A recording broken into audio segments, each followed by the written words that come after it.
একাদশ এবং দ্বাদশ শ্রেণীর প্রাণপ্রিয় শিক্ষার্থীবৃন্দ, তোমাদের সকলকে স্বাগত জানাচ্ছি। আমি জয়তোষ শীল, সহকারী অধ্যাপক, বান্দরবান ক্যান্টনমেন্ট পাবলিক স্কুল ও কলেজ। প্রাণপ্রিয় শিক্ষার্থীবৃন্দ, লক্ষ্য করবে একাদশ শ্রেণীর শিক্ষার্থীদের জন্য এটা ৪৮তম এবং দ্বাদশ শ্রেণীর শিক্ষার্থীদের জন্য এ পর্যন্ত আমার অনলাইন ক্লাস ১১০তম।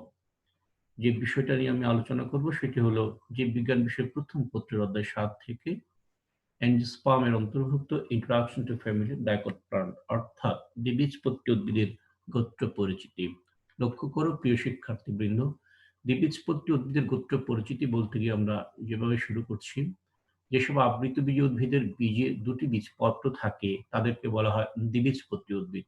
আম, জাম, কাঁঠাল, শিম, ছোলা ইত্যাদি দ্বিবীজপত্রী উদ্ভিদের উদাহরণ। আবৃতবীজী উদ্ভিদ হলো সে সকল উদ্ভিদ যে সকল উদ্ভিদের বীজ ফল দ্বারা আবৃত থাকে। এ ধরনের উদ্ভিদের ক্ষেত্রে গর্ভাশয় থাকায় নিষেকের পর গর্ভাশয় ফলে পরিণত হয়, যার কারণে বীজটা বাহির থেকে দেখা যায় না, বীজটা কাভার মানে আবৃত থাকে ফল দ্বারা, যার কারণে এই ধরনের উদ্ভিদগুলোকে আবৃতবীজ উদ্ভিদ বলা হয়। এবার দেখো তাদেরকে দ্বিবীজপত্রী কেন বলছি।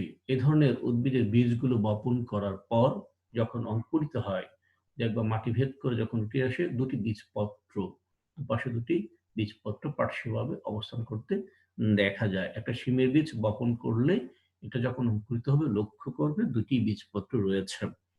দ্বিবীজপত্রী উদ্ভিদের শনাক্তকারী বৈশিষ্ট্যগুলো লক্ষ্য করো। বীজের বীজপত্র দুটি, যেটা শুরুতে বলেছি, মূল প্রধান মূল। তোমাদেরকে বলেছিলাম একবীজপত্রী উদ্ভিদের গোত্র পরিচিতি পড়ানোর সময়, যেমন পেঁয়াজের কাণ্ডের গোড়া থেকে দেখবা অনেকগুলো মূল ছোট্ট ছোট্ট পশমের মতো সরিষার মতো একগুচ্ছে অবস্থান করে, সেখানে ভ্রূণমূলটা থাকে না, বিনষ্ট হয়ে যায়।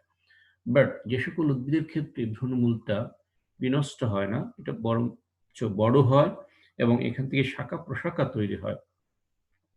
এ ধরনের মূলকে বলা হয় টিপরুট বা প্রধান মূল। পাতার শিরাবিন্যাস সাধারণত জালিকা আকার।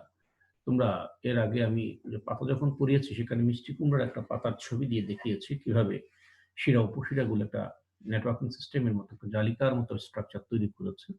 এই ধরনের হলে তাদেরকে বলা হয় রেটিকুলেট ভেনিয়েশন, জালিকা আকার শিরাবিন্যাস। বাট কলা পাতা দেখবা, তেজপাতা দেখবা, এক্ষেত্রে তাল পাতাও এদের শিরাবিন্যাস জালিকা আকার নয়, এদের শিরাবিন্যাস হলো প্যারালাল, সমান্তরাল। একটি শিরা উপশিরা সাধারণত গোড়া এবং শীর্ষভাগ এই দুই জায়গায় মিলিত হয়, বাট মাঝখানে কোথাও তারা একে অপরকে ক্রস করে না। পুষ্পে পুষ্পপত্রের সংখ্যা ৪ বা ৫ বা তার গুণিতক। পুষ্পপত্র বলতে প্রতিটি স্তবকের সদস্যকে আমরা পুষ্পপত্র বলছি। এটা হতে পারে উপবৃতি, বৃতি, দলমণ্ডল, পুংস্তবক এবং স্ত্রীস্তবক। এদের সংখ্যাগুলো যেমন পাপড়ি যদি ৫টি থাকে, ৫টি থাকবে, আর না হয় ১০, ১৫, ২০ এভাবে ৫-এর গুণিতক। অথবা উপবৃত্তি যদি থাকে সেখানে উপবৃত্ত অংশের সংখ্যা ৪ বা ৮ বা ১২ বা ১৬ এইভাবেই।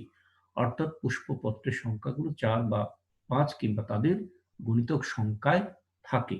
অর্থাৎ ফুলগুলো টেট্রামেরাস বা পেন্টামেরাস। ৪ হলে টেট্রামেরাস, ৫ হলে পেন্টামেরাস। বীজে বীজপত্রের অবস্থান পার্শ্বীয়, কাণ্ডের দুভাগ থেকে দুই পাশে বীজপত্রের অবস্থান এবং মুকুল যেটা সেটা দুই বীজপত্রের মাঝখানে অর্থাৎ কাণ্ডের শীর্ষভাগে অবস্থান করে থাকে। মালভেসি গোত্রের শনাক্তকারী বৈশিষ্ট্যটা দেখো। এখান থেকে দ্বিবীজপত্রী উদ্ভিদ থেকে আমরা টাইপ মালভা, এই ক্ষেত্রে মালভেসি গোত্রই নিয়েছি এবং তার শনাক্তকারী বৈশিষ্ট্যগুলো দেখো কি বলছে। উদ্ভিদের কচি অংশ রোম থাকে এবং মিউসিলিস পূর্ণ, অর্থাৎ পিচ্ছিল পদার্থ থাকে। পাতায় মুক্ত পার্শ্বীয় উপপত্র, পরের স্লাইডে আমরা খেয়াল করব, পুষ্প একক এবং সাধারণত উপবৃত্তিযুক্ত হয়। দলমণ্ডল টুইস্টেড, এটা পরের স্লাইডে আমরা দেখছি। পুংকেশর অসংখ্য একগুচ্ছ, পুংকেশরীয় নালিকা গর্ভদণ্ডের চারদিকে বেষ্টিত। পরাগধানী এক প্রকোষ্ঠী, এককোষী নয়, চেম্বার একটি এবং কীর্তি শেপ, বৃক্ষাকার। পরাগরেণু বৃহৎ এবং কণ্ঠকিত, অমরাবিন্যাস অক্ষীয়। পরের স্লাইডটা একটু খেয়াল করো। এই যে পাতাটা আমরা দেখছি না, এটা হচ্ছে সিম্পল লিফ, সরল পাতা, কারণ একটি মাত্র লিফ ব্ল্যাড বা পত্র ফলক। আর তার শিরাবিন্যাসগুলো এইগুলো হচ্ছে, এখানে খুব বেশি একটা দেখায়নি, কম দেখিয়েছে, এই জন্য বুঝতে অসুবিধা হচ্ছে। এগুলো এখানে আরো আছে, একটি অপরটির সাথে ছুঁয়ে যায়, টাচ করে যায়, ক্রস করে যায়, শিরাবিন্যাস জালিকাকার। এই হচ্ছে উপপত্র, পাতার মতো গঠন, যেটা পাতার পত্রবৃন্তের গোড়ায় থেকে থাকে, বাট এটা পাতার যে সরল পাতার সাথে ছুঁয়ে নাই, আলাদা, মুক্ত, মুক্ত পার্শ্বীয় উপপত্র। দেখো এটি হচ্ছে পরাগধানী।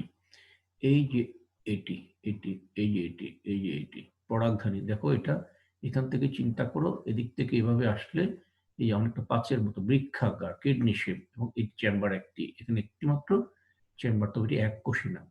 পরাগরেণু দেখো কণ্টকিত, এই যে কাঠার মতো কিছু স্ট্রাকচার আছে, ক্ষুদ্র ক্ষুদ্র এবং মোটামুটি বড়। অমরা বিন্যাসে আসো, এই জায়গাটাই অমরা বিদ্যমান। অমরা কি? ডিম্বক উৎপাদনকারী কলা।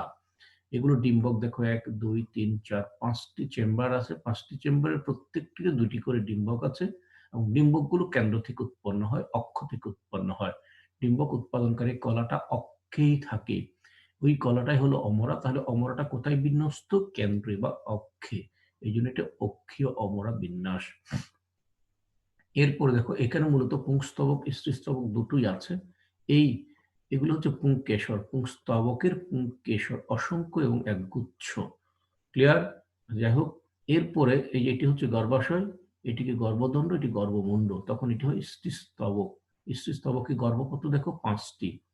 একটু খেয়াল করো, গর্ভপত্রের সংখ্যা কত? 5টি।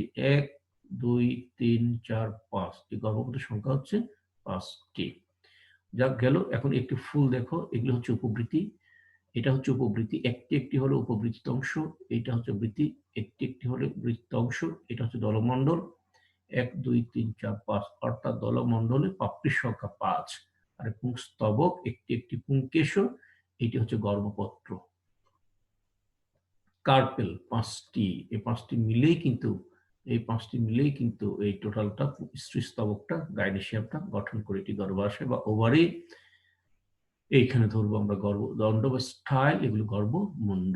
এটি হলো পুষ্প প্রতীক বা ফ্লোরাল ডায়াগ্রাম। লক্ষ্য করবে এটি মাতৃ অক্ষ। এটা আগের ক্লাসে পড়েছি, প্রত্যেকটা ক্লাস ধারাবাহিকভাবে শুনবে। একটি ক্লাসে প্রত্যেকটা বিষয়ের ব্যাখ্যা দিতে গেলে টাইম কনজিউমিং, এত সময় ধরে ক্লাস নেওয়া সম্ভব না, আর এত লম্বা ক্লাস হলে তোমরা দেখবেও না। এটি হলো মাতৃ অক্ষ। দেখো উপবৃত্তি 1 2 3 4 5, বৃতি 1 2 3 4 5। তারপর দেখো পাপড়ি 1 2 3 4 5, পুংকেশর দেখো 1 2 3 4। এভাবে আমরা যদি গুনি 1 2 3, মানে 5-এর গুণিতক 5 দিয়ে ভাগ করলে মিলে যাবে। এভাবে করে আঁকার সময় একটু খেয়াল করতে হবে। এখানেও দেখো গর্ভাশয় চেম্বার 5টি, অর্থাৎ ফুলটি ঠিক বলবো না, অবশ্যই এই প্রজাতির উদ্ভিদ। এরা কি? পুষ্প। এদের পুষ্প পেন্টামেরাস। এদের পুষ্পটা কি? পেন্টামেরাস। ব্যতিক্রম থাকতে পারে, কারণ মালবেসী গোত্রে অনেকগুলো প্রজাতি আছে। এটা হলো স্পেসিফিক্যালি হিবিস্কাস রোজা সাইনেন্সিস, জবা ফুলের পুষ্প প্রতীকের কথা বললাম। দেখো এখানে কিভাবে আছে, এই জায়গায় অমরাটা থাকে, সুতরাং অমরা অক্ষীয় অমরা বিন্যাস। এখানে 5টি চেম্বার, গর্ভপত্র যে কটি হয় 1 2 3 4 5, সে কটি চেম্বারই হয়ে থাকে গর্ভাশয়ে।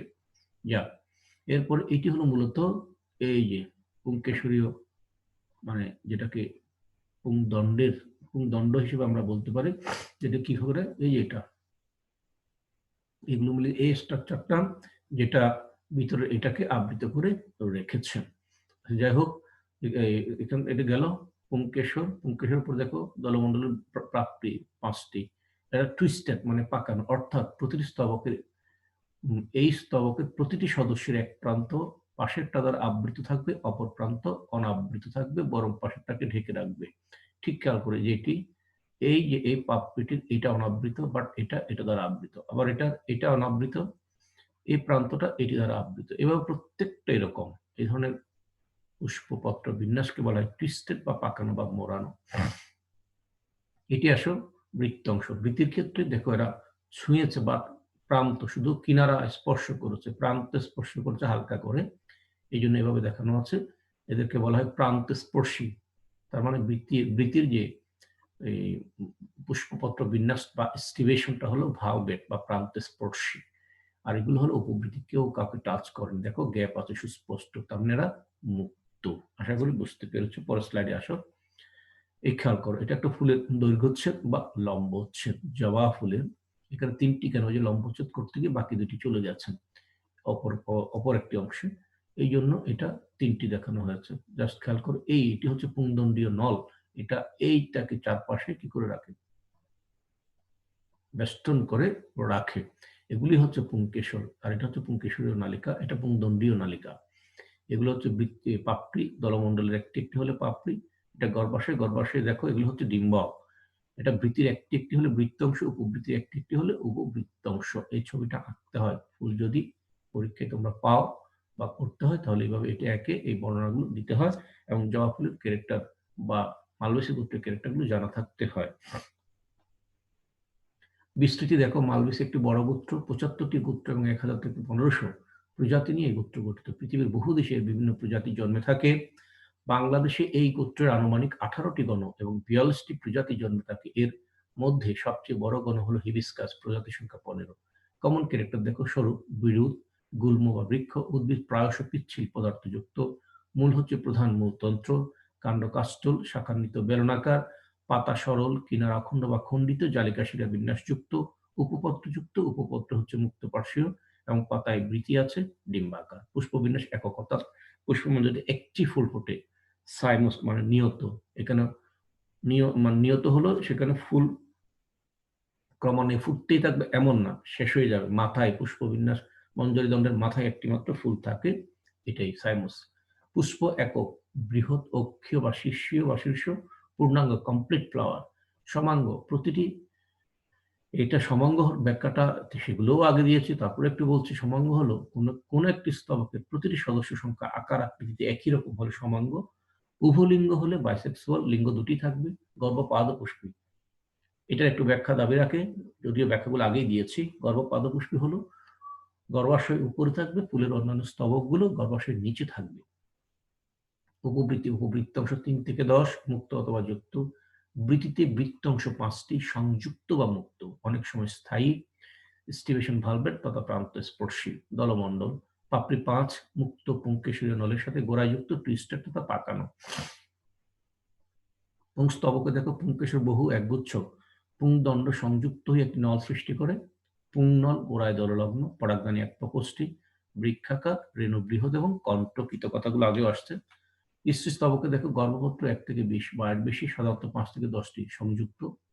গর্ভাশয় অধিগর্ভ ১ থেকে বহু প্রকোষ্ঠ বিশিষ্ট, সাধারণত ৫ প্রকোষ্ঠ বিশিষ্ট। গর্ভদণ্ডের সংখ্যা গর্ভপত্রের সংখ্যা সমান, সংযুক্ত গর্ভমুণ্ডের সংখ্যা গর্ভদণ্ডের সংখ্যা সমান, কখনো দ্বিগুণ। প্লেজিয়েন্তাস গণে গর্ভপত্র ১টি বা ২টি, বুটিলন গণে গর্ভপত্র ১৫ থেকে ২০টি এবং মালভা গণে গর্ভপত্র অনেক। অমরাবিন্যাস অক্ষীয়, ফল সাধারণত ক্যাপসুল, কখনো বেরি অথবা সাইজোকার।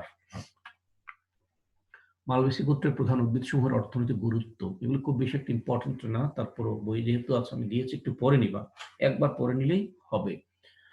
জবার অর্থনৈতিক গুরুত্ব অনেক। ফুলের জন্য একে বাগানে লাগানো হয়। জবা ফুলের রস মাথায় মাখলে মাথা ঠান্ডা থাকে। এর রস চুল পড়া বন্ধ করে, নতুন চুল জন্মায় ও চুল উজ্জ্বল করে। জবা কুসুম তেলের এটি একটি উপাদান। জবার কুলি সকালে কিছুদিন খেলে দুর্বলতা কেটে যায়। জবা ফুল রক্ত আমাশয় ও অশ্বরোগের একটি ভালো ওষুধ। ঢেঁড়সের ক্ষেত্রে দেখো বৈজ্ঞানিক নামগুলো মনে রাখবা, এবেলমস্কাস স্কুলিন্টাস, আর জবার বৈজ্ঞানিক নাম হচ্ছে হিবিস্কাস রোজা সাইনেন্সিস। তোমরা জানো বৈজ্ঞানিক নাম ২টি পদের হয়। হিবিস্কাস রোজা সাইনেন্সিসের ক্ষেত্রে পদ ৩টি, আসলে ৩টি নয়। রোজা এবং সাইনেন্সিসের মাঝখানে একটা হাইফেন দিয়ে এটাকে একটি পদে রূপান্তরিত করা হয়েছে। সুতরাং হিবিস্কাস হলো গণনাম, রোজা সাইনেন্সিস হলো প্রজাতির নাম। নিচে দাগ দেওয়ার সময় হিবিস্কাসের নিচে একটা দাগ, রোজা এবং সাইনেন্সিসের নিচে একটি দাগ, ২টি দাগই হবে। ঢেঁড়স অ্যাবেল মস্কাস স্কুলিন্টাস, ঢেঁড়সের প্রধান ব্যবহার সবজি হিসেবে, এটি স্যুপ তৈরিতে ব্যবহৃত হয়। এর ভেষজ গুরুত্বও আছে। কচি ঢেঁড়সে লৌহ থাকায় নিয়মিত খেলে শারীরিক দুর্বলতা সারে, এটি বহুমূত্র রোগের উপকার করে থাকে। ঢেঁড়স গাছ থেকে ভালো আঁশ পাওয়া যায়। কার্পাস তুলা দেখো গসিপিয়াম হার্বেসিয়াম, এর বীজত্বক থেকে তুলা পাওয়া যায়। কার্পাস তুলার গুরুত্ব সুতা তৈরিতে, তুলা হতে সুতা হয়, সুতা হতে সুতি কাপড় তৈরি হয়, লেপ তোশক তৈরিতেও কার্পাস তুলা ব্যবহার হয়। তুলা বীজ হতে ভোজ্য তেল আহরণ করা হয়। এছাড়া তুলা জীবাণুমুক্ত করে শল্য চিকিৎসায় ব্যবহার করা হয়। অপারেশনের কাজে, সার্জিক্যাল কাজে ব্যবহার করা হয়। কেনাপ মেস্তাপাট, হিবিস্কাস ক্যানাবিনাস, বিশেষ করে বৈজ্ঞানিক নামগুলো জেনে রাখবা। কেনাপ মেস্তাপাটের বাকল থেকে পাট জাতীয় আঁশ পাওয়া যায়। এই আঁশ পাটের মতোই দড়ি, বেগ, চট প্রভৃতি তৈরিতে ব্যবহৃত হয়। মেস্তাপাট হিবিস্কাস সাবদারিফা, এর আঁশ দিয়ে চট, দড়ি ইত্যাদি প্রস্তুত করা হয়। স্থলপদ্ম হিবিস্কাস মিউটাবিলিস। এই উদ্ভিদ ও এর ফুল বাগানের সৌন্দর্য বৃদ্ধি করে। এখানে শেষ করব। প্রিয় শিক্ষার্থীবৃন্দ, ১৫ মিনিট হয়ে গেছে ক্লাস। যাই হোক, হোমওয়ার্ক যেটা দিচ্ছি, মালবেসী গোত্রের পুষ্প প্রতীক এঁকে চিহ্নিত করো। যারা হোমওয়ার্ক করে আমাকে পাঠাচ্ছ তাদেরকে অসংখ্য, অসংখ্য ধন্যবাদ।